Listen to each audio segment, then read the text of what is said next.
તરસ લાગી. લક્ષ્મણને કીધું, લક્ષ્મણ ભાઈ જોતો બહુ તરસ લાગી છે, ક્યાંય પાણી જળશે. લક્ષ્મણ એક ઝાડવે ચડી અને જોયું, દૂર દૂર પંખી ઉડતા હતા. હે પ્રભુ, આ દિશામાં દક્ષિણ દિશામાં દૂર દૂર પંખી ઉડે છે, એટલે એમ લાગે ક્યાં જળાશય હોવું જોઈ. આવ અનુમાનથી બંને હાલ્યા. સરોવર આવ્યું. લક્ષ્મણ ઊભા, રામ પાણી પીવા માટે થઈ અને બેઠા. સરોવરમાંથી આમ પાણીનો ખોબો ભર્યો. સામે એક બગલો એક ડગલું માંડી ને આમ ડોલે. વળી પાછું બીજું ડગલું માંડ્યું, અહીં ખોવીથી આમ ડોલ્યો. રામે કીધું, એ લક્ષ્મણ, તળાવમાં રહેલા જીવોને દુઃખ ન થાય એટલા માટે થઈ અને પેલો બક જો શાંતિથી પાણી પીવા માટે થઈને આવે છે, ધીરે ધીરે ડગલા માંડે. રામ તો એના વિચારથી બોલે ને. તળાવમાં રહેલા જીવોને દુઃખ ન થાય એટલા માટે બગલો ધીમા ધીમા ડગલા માંડે.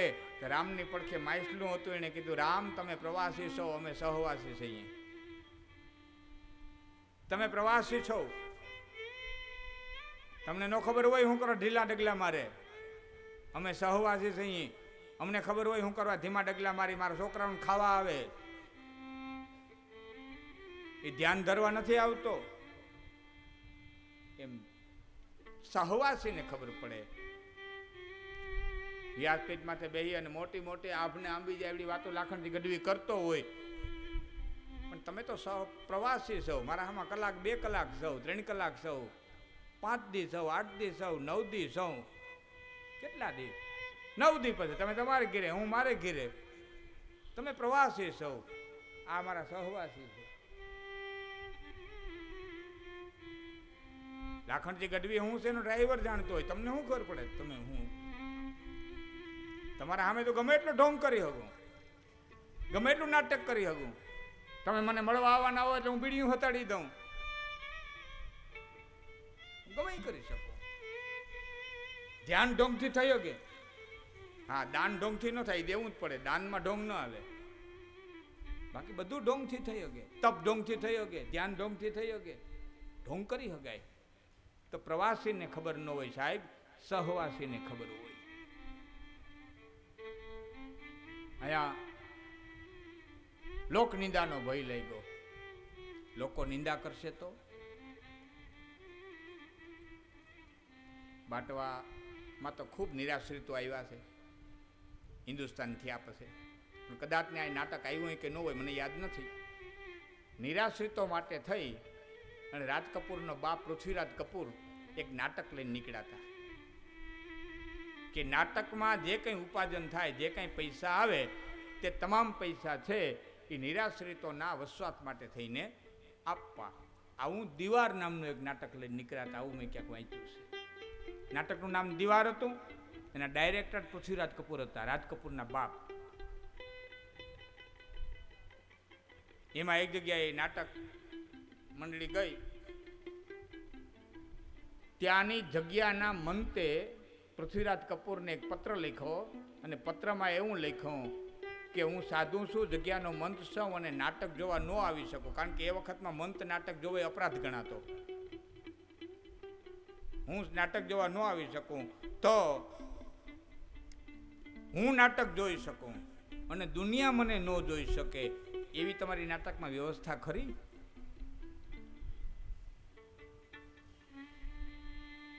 હું નાટક જોઈ શકું પણ દુનિયા મને ન જોઈ શકે આવી વ્યવસ્થા નાટકમાં ખરી?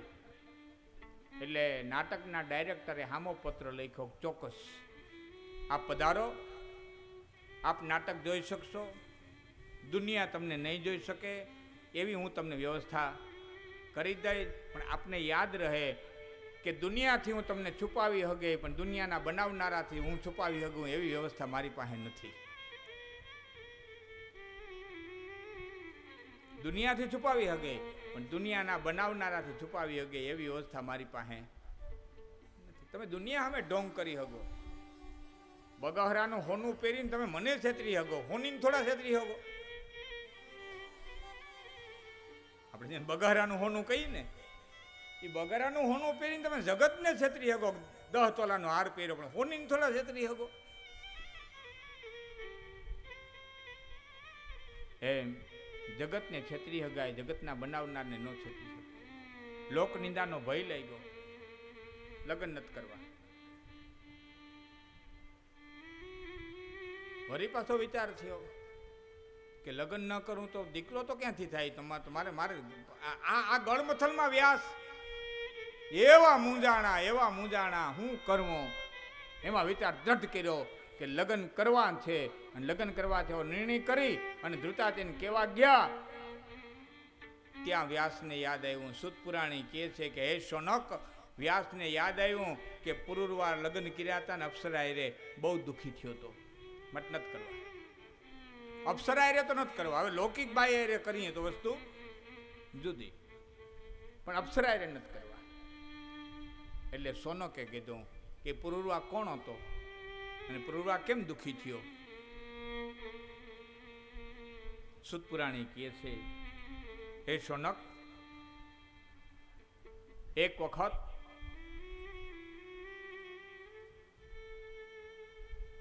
દેવતાઓના ગુરુ એવા બૃહસ્પતિની પત્ની તારા ચંદ્રના ઘરે કંઈક લેવા માટે થઈ અને ગયા. ચંદ્ર એના ઉપર મોહિત થયો. બૃહસ્પતિના કેવા થતા ચંદ્રએ તારાને પાછા દીધા નહીં. એ તારા અને ચંદ્રથી એક બાળકની ઉત્પત્તિ થઈ, એનું નામ બુદ્ધ, અને બુદ્ધના લગ્ન એક ઈલા નામની કન્યાને કરવામાં આવ્યા. આમ તો વશિષ્ઠે યજ્ઞ કરાવેલો, દીકરાની માગણીથી યજ્ઞ કરાવ્યો હતો એના યજમાન પાસે, પણ યજમાન પત્નીની ઈચ્છા દીકરીની હતી એટલે દીકરી જન્મી હતી.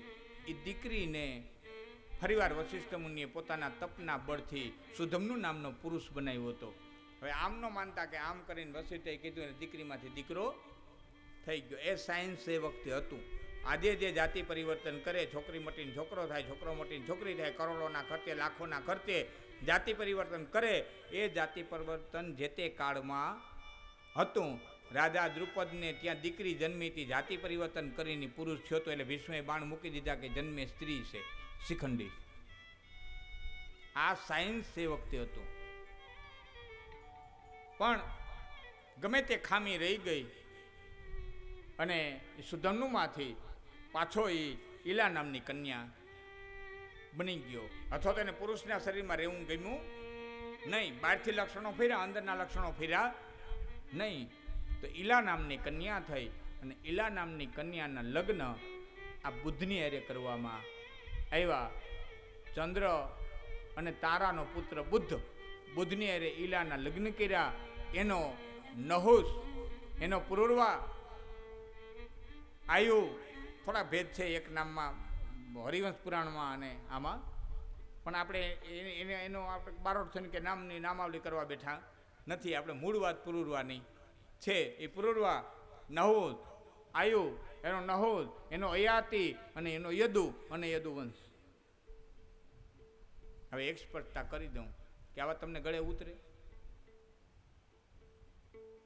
આ વાત તમને ગળે ઉતરે? એક ગુરુની પત્નીને કોઈ દેવતાએ ઘરમાં બેહાડી હોય ને પછી એનાથી પુત્ર થયો હોય ને એમાંથી પાછો યદુવંશ થાય ને એમાં ભગવાન કૃષ્ણ અવતાર ધારણ કરે?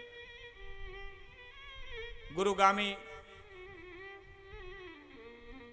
અહીંયા બે ઘટનાઓને ભેળી કરી દેવામાં આવી છે. અથવા તો તમે આર્યો કેટલી હદ સુધી જઈ હગો છો એવું બતાવે છે. જેને ઉમેરા કર્યા હોય ને, કોણે કર્યા હોય નથી કે, પણ ખગોળી ઘટનાને મનુષ્ય ઘટના બનાવી અને તમારા મૂળ કેવા છે એ અમને ખબર છે એવું કહેવા માટે થઈ અને આ બધું ઉત્પન્ન કર્યું. કોઈ ચંદ્રવંશી છે એ કદાચ ને આમ તાકાતથી એમ કે અમે ચંદ્રવંશી થઈ એટલે પાછો પાડી દેવો હોય તો ખબર પડી જાય ભાઈ ખબર છે ગુરુ પત્નીમાં તમે ઉત્પન્ન થયા. આ ખગોળી ઘટના છે. આવી વાસ્તવિકતા બની નથી. સાયન્સની રીતે કહું તો ગુરુના વલયમાંથી એક તારો છૂટો પડી અને ચંદ્રના વલયની માલિકો ચંદ્રના ગુરુત્વાકર્ષણથી તારો ખેંચાણો હોય અને તારો છે એ ચંદ્રની હારે ખેંચાણા પછી ચંદ્રની હારે ભટકાણો હોય. એ ચંદ્ર અને ગુરુના તારાના ભટકાવાથી એક વિસ્ફોટ થયો હોય અને વિસ્ફોટમાંથી એક આખા નવા ગ્રહની ઉત્પત્તિ થઈ હોય, જેને બુધ કહેવામાં આવ્યું હોય. જેમ ધરતીમાંથી મંગળ નોખો પડ્યો એમ ચંદ્રમાંથી બુધ નોખો પડ્યો. આ ખગોળી ઘટના છે. અને આ ખગોળી ઘટનાને અત્રિ મુનિના દીકરા ચંદ્રની હારે વણી લીધી. અને ચંદ્રના દીકરાને એને વણી અને આ જગતને બતાવી દીધો કે અમે ચંદ્રવંશી બહુ ઊંચા છે, રહેવા દો, તમે ગુરુ પત્નીમાંથી ઊભા થયા. આ પાછી પાડી દેવા માટેની છે. આ હું તો આર્યોને નીચા દેખાડવા માટે થઈને કેટલા ઉમેરા કરવામાં આવ્યા, અથવા તો બીજા દ્વારા કરાવ્યા છે, વિધર્મીઓ કરાવ્યા છે. તમે આર્યો કેટલા નીચ સુધી જઈ શકો છો, કેટલી હદ ઊંધી જઈ શકો છો. હું જ્યારે જ્યારે પ્રસંગ આવશે ત્યારે ત્યારે કહેતો જાય કે આ ખોટું છે, ખોટું છે ને ખોટું છે ને ઉમેરો કરવામાં આવ્યો છે, આવ્યો છે ને આવ્યો છે. કાલ મેં કીધું તો રામ એક તપસ્વીને મારી નાખે, ખોટું છે, ખોટું છે ને ખોટું છે. ઊંધે માથે તપ કરતા શૂદ્રને મારી નાખે એ પાછળથી ઉમેરો કરવામાં આવ્યો છે. બાકી રામ સબરીના હેઠા બોર ખાઈ તપસ્વીને મારે? રામ જેવો મર્યાદા પુરુષોત્તમ પાછળથી ઉમેરવામાં આવી. આ ખોટું છે. એમ આ કથા પાછળથી ઉમેરવામાં આવી. અને જો કદાચ ને સત્ય હોય, જો કદાચ ને આ સત્ય હોય તો હું વ્યાસપીઠમાંથી કહું છું કે મારે એવા દેવતાની જરૂર નથી.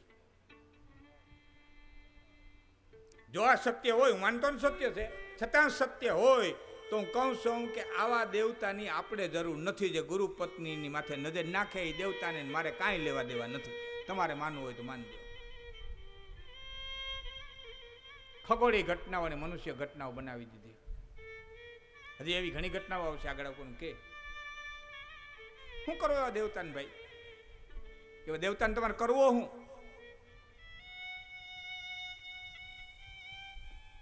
અહીંયા આટલું જ માનજો. મુનિ અત્રિ, એના પત્ની અનસૂયા, એને 3 દીકરા, એક ભૃગુ, એક દુર્વાસા અને એક ચંદ્ર. એ ચંદ્રના લગ્ન ઈલા નામની કન્યાને હારે થયા. એનો પૂર્વા, એનો આયુ, એનો નહોદ, એનો અયાતિ. અયાતિના 2 લગ્ન થયા. એક બ્રાહ્મણની બાઈની હારે અને એક દાનવની દીકરી હારે શર્મિષ્ઠા અને એની હારે એ અયાતિ. અને અયાતિના 5 દીકરા. એ 5માં એક દીકરો, એનું નામ યદુ. અને યદુ વંશ ત્યાંથી હાઈલોન મથુરાની પછી રાજગાદી. આટલું માન. આ ભૂલી જાયજો ગુરુ પત્ની ને આ વાન વાન વાન. આ ચંદ્રવંશની ઉત્પત્તિ મેં આપને કીધી. આપ રાજપૂતો છો, આમાં ઘણા બધા ચંદ્રવંશીઓ હશે. એટલા માટે થઈને કહું છું કે તમારા ચંદ્રવંશીઓની જે ઉત્પત્તિ લખી છે એ ઉત્પત્તિ ગુરુપત્નીની ઉત્પત્તિને ભૂલી જાયજો. અને તમારો મૂળ અત્રિથી શરૂઆત થઈ છે. આ અત્રિ એ તમારું ગોત્ર છે ચંદ્રવંશીઓનું. અને અત્રિ ગોત્રનો આ ચંદ્ર વંશ. એનો પુરુરવા થયો.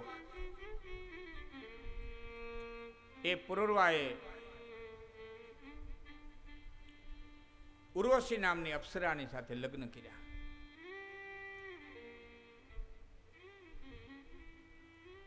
પણ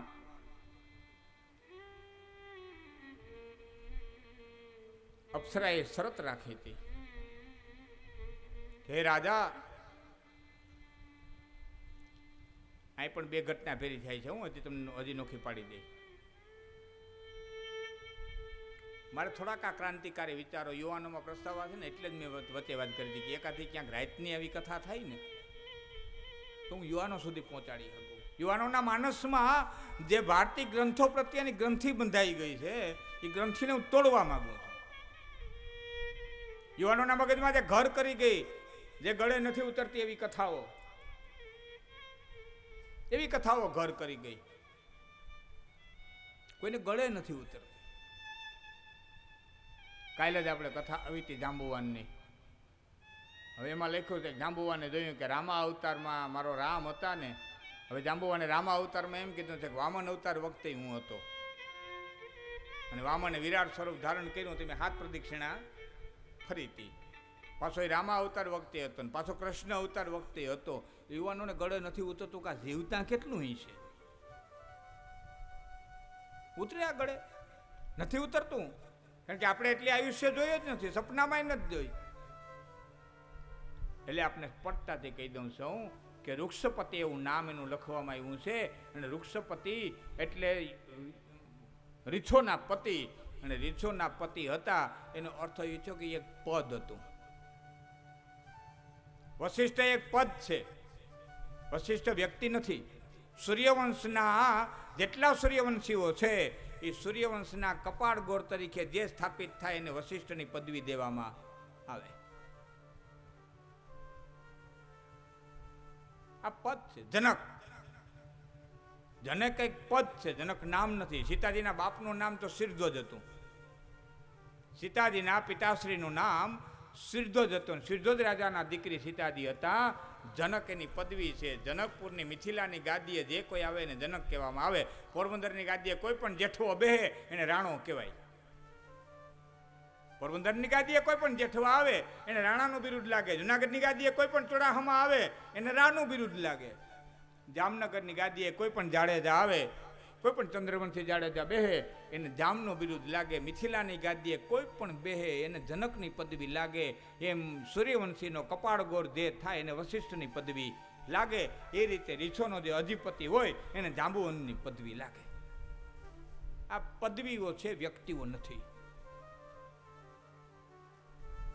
આપણે એને વ્યક્તિ માની લીધા એટલે યુવાનોને વાત ગળે નથી ઉતરતી કે ઠેરી વામન અવતારમાં હોય ને પાછો રામ અવતારમાં હોય ને પાછો કૃષ્ણ અવતારમાં હોય. તો આ અપ્સરાની હારે લગ્ન કર્યા. પુરુરવાએ અપ્સરાએ શરત રાખી કે હે રાજા, મારું પ્રિય ઘેટું મારી પાસે રહેવું જોઈએ. જે દિવસે મારું ઘેટું ચોરાઈ જાય અથવા તો ગુમ થઈ જાય તો તારે ગોતી આવી દેવાનું. જો તું ગોતી આવી ન દે તો હું તને છોડીને વહી જાઉં. અને બીજી શરત મારી એ છે કે તને હું નગ્ન અવસ્થાની અંદર ક્યારેય જોઉં નહીં. દિગંબર અવસ્થાની માલિકો જ્યારે તને જોઉં ત્યારે હું તને છોડી અને વહી જાઉં. આ પણ એક ખગોળી ઘટના છે. આ ઘટના પણ ખગોળી છે. મનુષ્યમાં રાજા પુરુરવા થયા, એની શરતી લગ્ન કર્યા, ઉર્વશી નામની બાયરે લગ્ન કર્યા. એ વાત સાચી. જે કઈ શરત બાંધી હતી એ શરતે લગ્ન કર્યા. અને એક વાત યાદ રાખજો, દીકરા કે દીકરીને સારું ઠેકાણું જો અને પરણાવવા એ મા બાપની ફરજમાં આવે છે. બાકી શરતું ન રાખતા. જેટલા જેટલા દીકરીઓ એક દીકરા વાળા આવે જેટલી જેટલી શરતું રાખી છે ને દુનિયામાં દુઃખી બહુ થયા. વાડીએ નહીં જાય ને, ખેતરે નહીં જાય ને, ભાત દેવા નહીં જાય ને, વાહિંદા નહીં કરે ને, ગામડામાં નહીં રહે ને. આ જેટલા જેટલા પ્રકારની શરતું રાખીને લગ્ન કર્યા છે. હું થોડાક દાખલા તમને દઉં. સીતાજીના બાપે શરત રાખી હતી કે ધનુષની પણત ચડાવે ને જાનકી પરણે. આ શરત પૂરી કરી જાનકીજી પરણા. જાનકી આખી જિંદગી દુઃખી થયા. મુનિ વિશ્વામિત્રએ જોયેલ સઘળા જોશ તો સીતાને સંતોષ. પર કોઈ દિન આવ્યો કાગડા તો મુનિ વિશ્વામિત્રએ આખી જિંદગી દુઃખી થયા.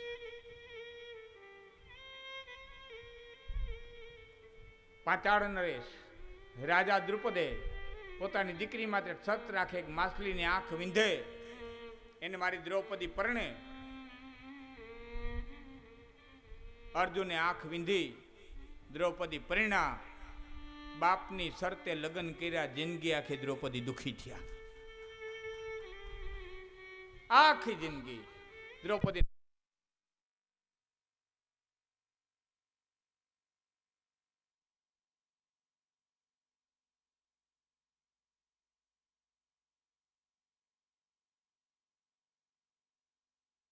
મંગલા કાલી ભદ્રકાલી કપાલિની દુર્ગા ક્ષમા શિવા ધાત્રી સ્વાહા સ્વધા નમોસ્તુતે. શ્રીમદ દેવી ભાગવતની ત્રીજા દિવસની પ્રથમ સત્રની કથા. અહીં રાજા પુરુરવા અને ઉર્વશી કોણ હતા એ સોનકના પ્રશ્ન ઉપર સૂત પુરાણી જવાબ આપે છે કે શરતી લગ્ન કરવા. તો શરતી લગ્ન કેટલા દુઃખદાયક છે વિષય આપણો હતો. સીતાજી દુઃખી થયા શરતી લગ્ન. દ્રૌપદી દુખી થયા, શરતી લગ્ન. નળ અને દમયંતીના લગ્ન થયા. હાંડલી જેની ઉપર કળશ ઢોળે એ શરત રાખી હતી. આખી જિંદગી દુખી થયા. ખાડામાં ઉતરીને માછલા મેર્યા. નળપતિ નળ રાજા હોવા વનમાં વલખા વાય, મારીને મચ્છિયા ખાય અને ભૂખ લાગે તેથી ભૂતરા. પારેવા અડધું વસ્ત્ર લઈને ઉડી ગયા. વાડી સીભણા ગળી ગઈ. આવા દુખી થયા. અને એમાં ખાડામાં ઉતરી અને નળ માછલું પકડે, માટલું પકડીને દ્રૌપદી માફ કરજો દમયંતીને દે. દમયંતીના હાથમાં પદમ.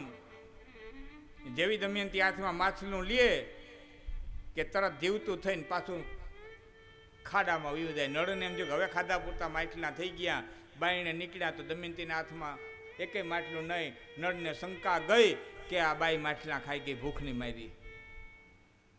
દમયંતીને મૂકીને નીકળી ગયા નળ. કેવા દુખી થયા. માસીને ઘરે ગયા દમયંતી, ત્યાં દાસી તરીકે રહ્યા. માસીની પુત્રી ઇન્દુમતી એક દાડે નાતી હતી. માસીની દીકરી ઇન્દુમતી નાવા ગઈ, ટોડલે હાર મૂક્યો. એ લાકડાની ખીલીમાં હાર મૂક્યો, એ ખીલી હાર ગળી ગઈ. અને દમયંતી માંથી આડ આવ્યું કે દાસી હાર ચોરી લીધો. કેવા દુખી થયા. કહેવાનો અર્થ, તમે દીકરા કે દીકરીને પરણાવો, સારું ઠેકાણું જોઈ. મારા બાપ, હા સારું ઠેકાણું જોવું. દારૂડિયા નથી ને, જુગારી નથી ને, બીજા વ્યસની નથી ને, દાણચોર નથી ને, કોઈ ગુનેગાર નથી ને, આવા ઠેકાણા જોઈ અને દીકરીને દીકરાને પરણાવવા એ બાપની ફરજમાં છે. બાકી તમે વિધાતા નથી. તમે એના ભાગ ન ઘડી હગો. દીકરીના ભાગમાં દુઃખ છે તો તમે સુખ દઈ જ ન હગો. રાજમાં પરણાવો નહીં. દીકરાના ભાગમાં દુઃખ છે તો કદાચ ને તમે ગમે ત્યાં પરણાવો ને, તમે એના વિધાતા થોડા છો. સારું ઠેકાણું જોઈ હગો. તમે ભાગ ઘડી થોડા હગો. ના કે સારું ઠેકાણું જોઈને દેવું, બાકી શરતું રાખીને ન દેવું. અમારા ગઢવી એક જગ્યાએ મહેમાન થવા ગયા હતા. દરબાર સાહેબને મહેમાન થયા. એમાં દીકરી બા નીકળ્યા. દરબાર સાહેબે કીધું, કવિરાજ આ અમારા દીકરી બા બીકોમ થયા છે, ઘણું ભણ્યા છે, તો એના યોગ્ય એને લાયક ઠેકાણું હોય એટલે જરાક કહેજો ને. ગઢવીએ કીધું, બાપા બરોબર છે, ભલે કોઈ ડૉક્ટર, કોઈ વકીલ, કોઈ એન્જિનિયર એવું સારું ઠેકાણું હશે એ હું ચોક્કસ આપને કહે. તાર રહોડામાંથી બેન બોલ્યા કે ગઢવી એક ધ્યાન રાખજો, કોઈ આડું ઊભું ન હોવું જોઈએ. કોઈ આડું ઊભું નહીં. કે આડું ઊભું એટલે કે દેરિયાન જેઠિયાન હાહુ ને હારા નાવો ઘીરો ન હોવો જોઈએ. ગઢવી કે એક કામ કરો, અનાથાશ્રમમાંથી ગોતી આવો. બાપુ અનાથાશ્રમમાંથી ગોતી આવો. અનાથાશ્રમમાંથી વરરાજો ગોઈતો હોય તો એને કોઈ આડું ઊભું ન હોય. બાકી માણસના ઝીણાને મા બાપ તો હોય ને, તારી દીકરી હારું થઈને એને થોડા હતા થઈને જગ્યા મૂકવા જવાય. એને મા હોય, એને બાપ હોય, એને ભાઈઓ હોય, એને કુટુંબ હોય. અને ખાનદાન ખોરડાની દીકરીએ તો માગણી કરી છે સાહેબ. એકલ હુલાની માગણી નથી કરી. હિન્દુસ્તાનની દીકરી, ખાનદાન કુટુંબની દીકરી. અને કદાચ ને દીકરીના વખાણ થતા હોય ને વવારુના, તો તરત કોક બોલે, ભાઈ એ તો ભૈરા કુટુંબમાંથી આવી.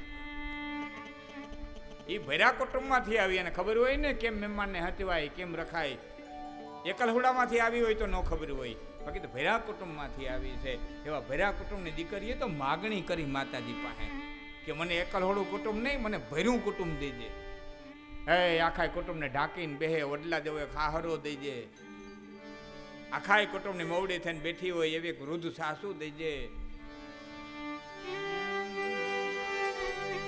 કે જાળવે જાળવે માળા નાખિયા રે, અને પ્રભુજી લખો જો લાંબા લેખિયાઓ રૂડો, મનખો ફરી ફરી નહીં મળે. પ્રભુજી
આખાય કુટુંબને ઢાંકીને બેઠો હોય એવો વડલા જેવો જેના છાયામાં કુટુંબ કિલોલ કરતું હોય.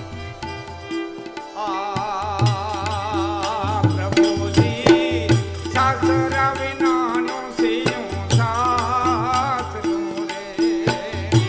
રે સાસરા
જેઠ ઉભા હોય અને વવારું એ ધીરું બોલવું પડે, ઝીણું બોલવું પડે.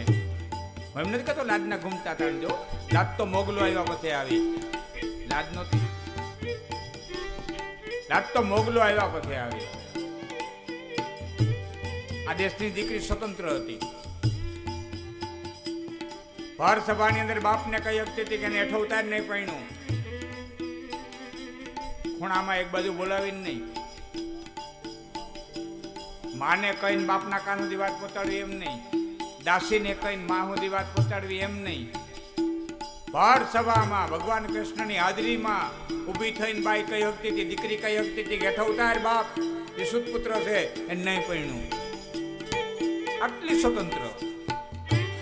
એનું કારણ એ હતું કે વખતની ક્ષત્રિયાણીઓ જે દીકરીઓને સંસ્કાર રેડતી હતી ને, ગમે એટલી સ્વતંત્રતા દે તેનું પેટનું પાણી હલે એમ નહોતું, એવી સંસ્કાર રેડી દેતી. ગમે એટલી સ્વતંત્રતા દે છતાંય ક્ષત્રિયાણીના પેટનું પાણી ન હલે એવી એને દીકરીમાં સંસ્કાર ઘોડી ઘોડીને પાયા હતા.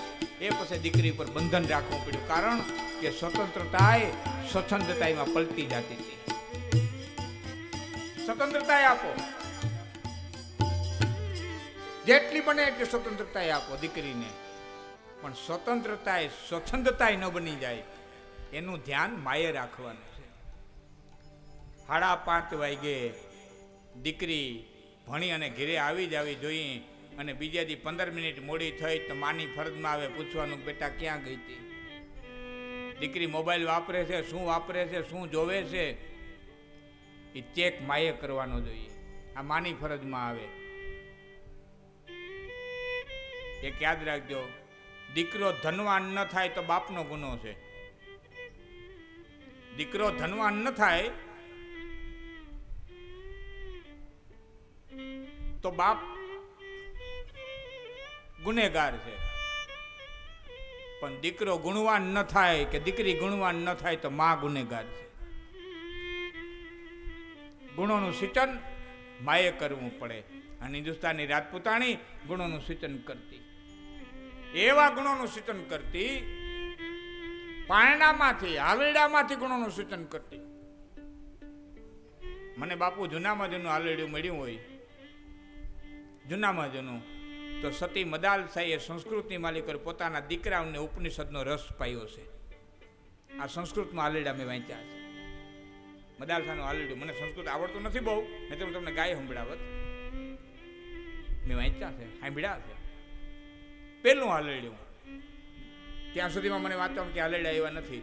સતી મદાલસાઈએ એના દીકરાઓને સંસ્કૃતિ માલિકો હાલરડા પાયા. આ તો પહેલેથી છે. હાલરડાની માલિકો એ સંસ્કાર ઘોડી ઘોડી ઘોડી કેમ જીવવું એ તો ઘોડીને પાતી, કે મરવું એ ઘોડી ઘોડીને પાતી. શું કરવા ખબર કે જીવી તો લેવાનો છે, એને જીવવું છે ને એટલે ગમે એમ કરીને જીવી લેવાનો, ગારિયા નાખીને જીવી લેવાનો, કોકને ઢળીને જીવી લેવાનો.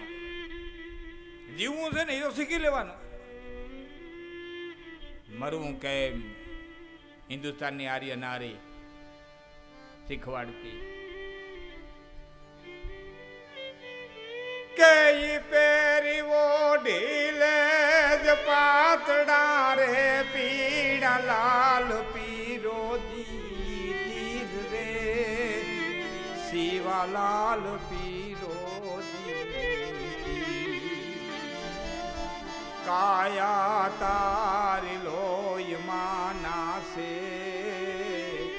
ઢાકણ તે દી ઢાલના થાકે આ શિવા દિન નીંદરો નાવે એને માતા જીજાબાઈ જો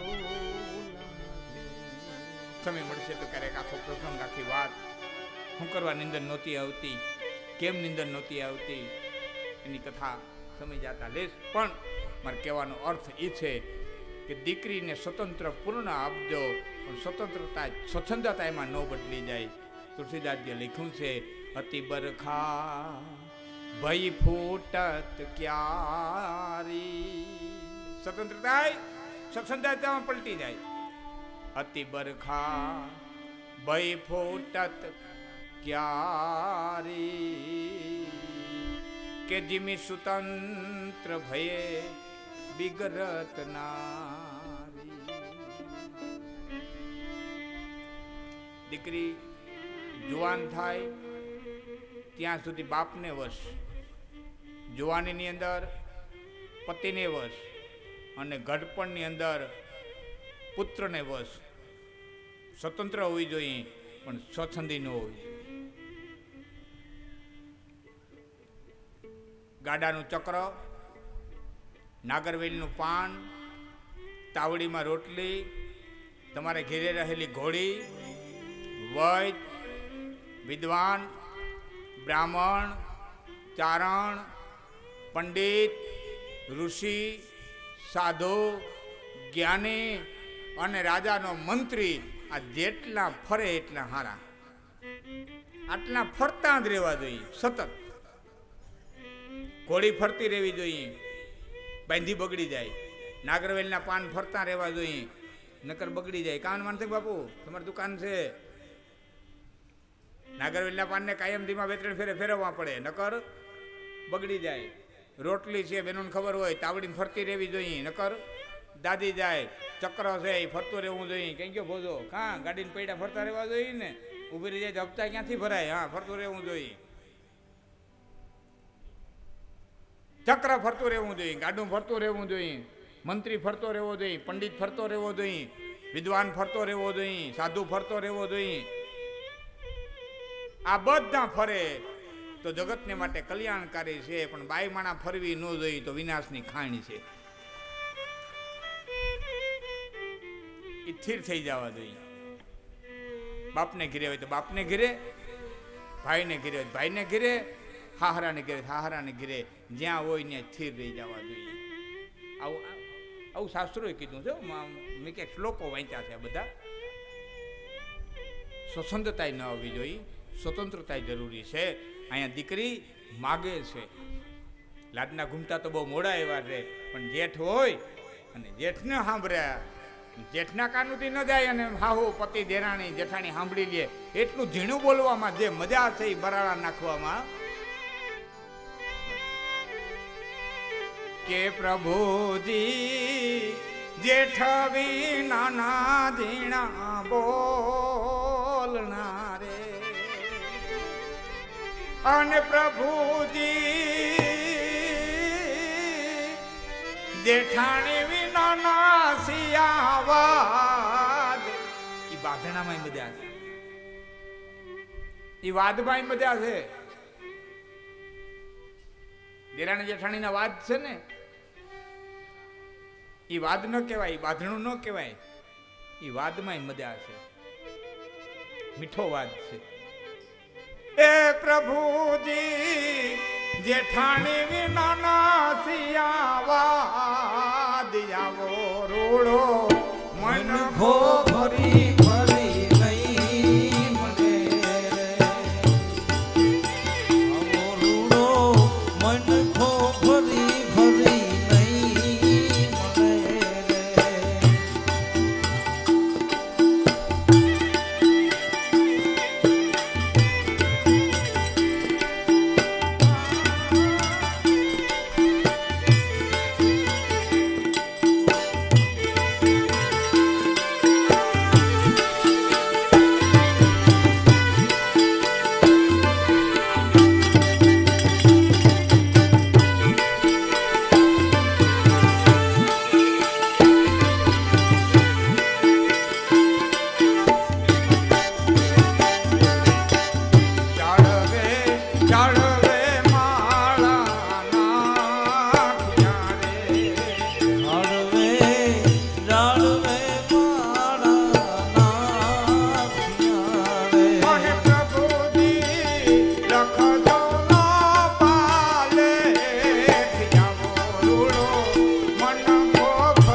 લોક કવિ કે આવો રૂડો મનખો નહીં મળે.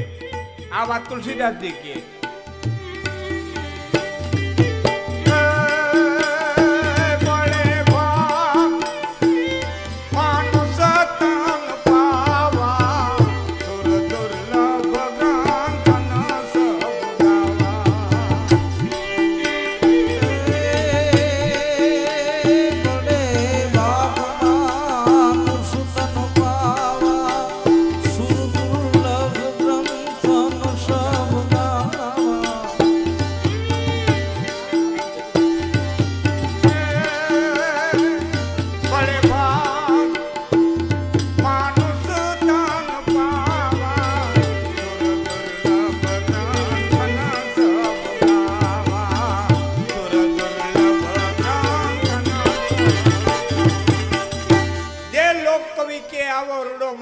ફરી ફરી નહીં મળે એ તુલસીદાસજી કે બળે ભાગ માનુષ તન પાવા અહીં સુર દુર્લભ ગ્રંથન સબ ગાવા. એવા વેદવ્યાસ ભગવાનને વિચાર થયો કે અપ્સરાએ લગ્ન કરવા નથી, શરતી લગ્ન કરવા નથી. પુરુરવા બહુ દુઃખી થયો તો, કારણ કે પુરુરવાના લગ્ન થયા ઉર્વશીની સાથે. એમાં એક દિવસ ઇન્દ્રએ કીધું, એ ઉર્વશી તારે આવવાનો સમય થઈ ગયો છે. ઇન્દ્રએ એનું ઘેટું ચોરી લીધું.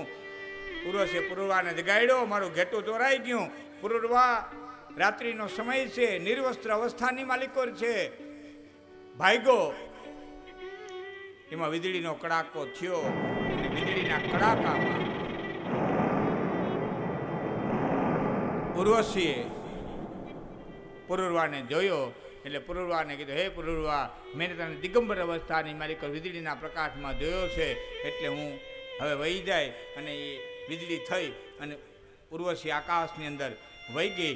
પુરુરવા નગ્ન અવસ્થાની માલિકો નગરની બહાર સુધી ધોડ્યો ગયો. હે ઉર્વશી પાછી વળ, હે ઉર્વશી પાછી વળ. કામને આધીન થયેલો, મોહને આધીન થયેલો પુરુરવાએ રોઈ રોઈ અને પોકાર કર્યા. વ્યાસ વિચાર કરે, શરતી લગ્ન કરવામાં પુરુરવા બહુ દુઃખી થયો. ઉર્વશીની હારે લગ્ન કરવામાં માટે અપ્સરા હારે લગ્ન કરવા નથી. દ્રઢ નિર્ણય કર્યો. ધુતારી નામની અપ્સરા પોપટી થઈ અને ઉડી ગઈ. પછી વેદવ્યાસ ભગવાને અરણી નામની કન્યાની અરે લગ્ન કર્યા છે. વેદવ્યાસની પત્નીનું નામ અરણીજી છે. અરણી નામની કન્યાની અરે લગ્ન કર્યા છે. અહીંયા હાલેડાથી શિખામણ દેવાતી, દીકરી જુવાન થાય ત્યાં સુધી શિખામણ દેવાતી, પણ દીકરી જ્યારે હાહરે જવાની તૈયારી કરે ને, જેમ અરણી જ્યાં વેદવ્યાસને આવતા હોય, લગ્નની વાત આવે એટલે વચ્ચે કહું, જવાની તૈયારી કરે ને, ગણેશને પગે લાગીને દીકરી થાપા દઈ અને હાલતી થાય ને, ત્યારે મા, ભાભી, ફોઈ, જનેતા એ દીકરીને કહેતા હોય, બાપ હે બેન બા સાસરાને બાપુ સમાન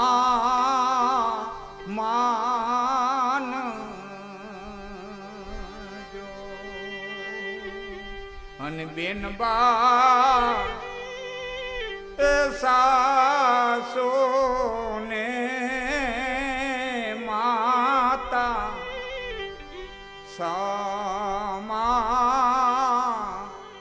સમાન રે મોટાના છોરો તમે ડાયા થઈ રે જો એ મોટાના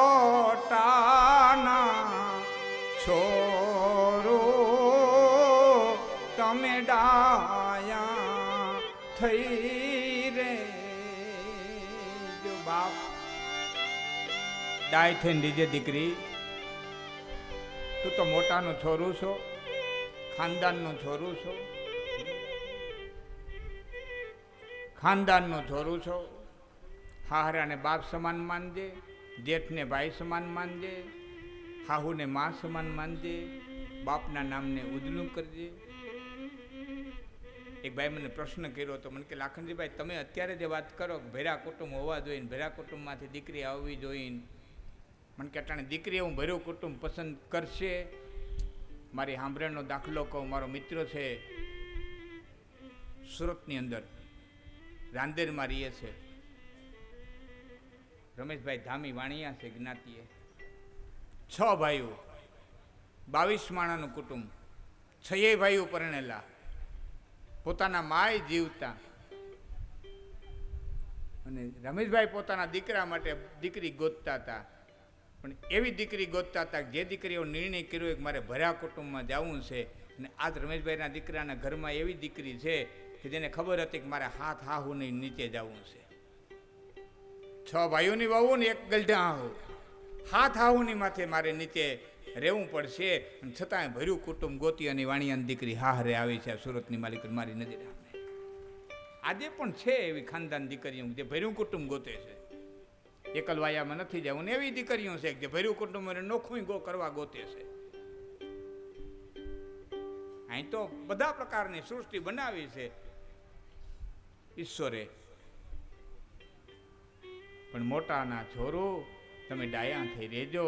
ખાનદાન કુટુંબની દીકરી ભર્યું કુટુંબ ગોતે અને ભૈરા કુટુંબને ભૈરું રાખે એવા સંસ્કાર લઈ અને સાસરે જાતી હોય. અહીં ભગવાન વેદવ્યાસને પરણી અને અરણીજી વેદવ્યાસના આશ્રમે આવ્યા છે. હાલો આપણે વેદવ્યાસ અને અરણીજીના લગ્નના આનંદના ઉત્સવ માટે થઈ અને જે કંઈ આ નકુમ પરિવારનું જમણવાર છે એવું મેં વાત સાંભળી છે.